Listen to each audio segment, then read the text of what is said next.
গীতার প্রথম অধ্যায়ের ৩য় শ্লোকে আমরা দেখতে পাই দুর্যোধনের কথা, যেখানে তিনি দ্রোণাচার্যকে বলছেন, তিষ্ঠতং পাণ্ডবপুত্র নমচার্য মোহিতুং চ মাম বীরাম দ্রুপদপুত্রং তপস্যন ভীমতা।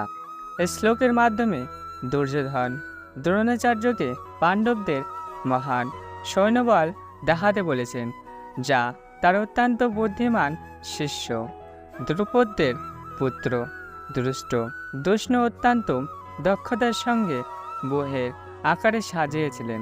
আজকের এই গল্পতে আমরা এই শ্লোকের পেছনের ইতিহাস এবং তার থেকে যে শিক্ষাগুলি নেওয়া যায় তা বিশদভাবে বিশ্লেষণ করব।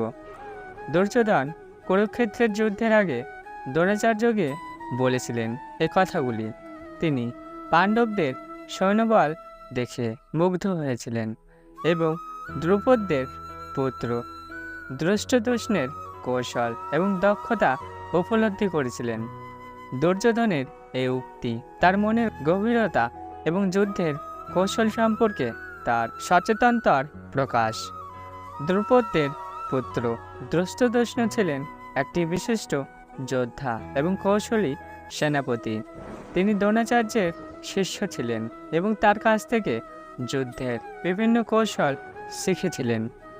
দ্রুপদের পুত্র হিসাবে তিনি পাণ্ডবদের পক্ষে যুদ্ধে অংশগ্রহণ করেছিলেন এবং তাদের সৈন্যবলকে বহির আকারে সাজিয়েছিলেন। পাণ্ডবদের সৈন্যবল ছিল অত্যন্ত শক্তিশালী এবং অভিজ্ঞ যোদ্ধাদের সমবায়ে গঠিত। ধৃষ্টদ্যুম্ন তাদেরকে বহির আকারে সাজিয়েছিলেন, যা একটি অত্যন্ত সুশৃঙ্খল এবং সুশিক্ষিত সৈন্যবলের প্রতীক।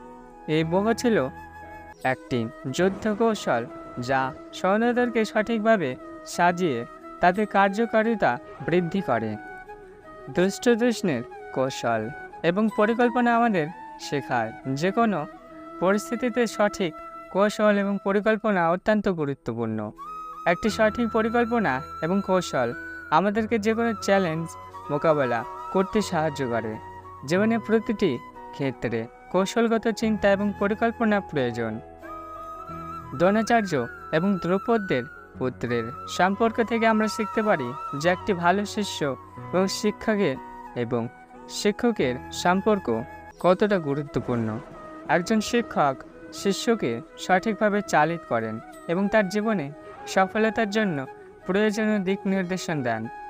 আমাদের জীবনে যারা আমাদের শিক্ষা দিয়েছেন তাদের প্রতি সম্মান এবং কৃতজ্ঞতা প্রকাশ করা উচিত। দুর্যোধনের উক্তি থেকে আমরা প্রতিপক্ষের প্রতি সম্মান প্রকাশের গুরুত্ব বুঝতে পারি। তিনি পাণ্ডবদের এবং দ্রৌপদের পুত্রের কৌশল এবং দক্ষতাকে স্বীকার করেছিলেন। জীবনে প্রতিপক্ষের প্রতি সম্মান প্রদর্শন আমাদের মানসিকতার দূরত্ব এবং আমাদের নিজের দক্ষতা বাড়াতে সাহায্য করে।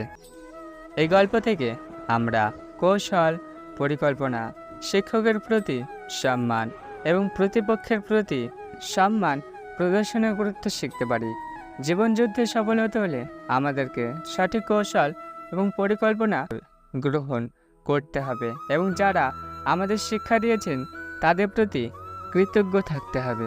আজকের এই গল্প থেকে আপনারা কি শিখলেন মন্তব্য করে জানাতে ভুলবেন না। আর এই ধরনের আরও গল্প এবং শিক্ষার জন্য আমাদের চ্যানেলটি সাবস্ক্রাইব করুন।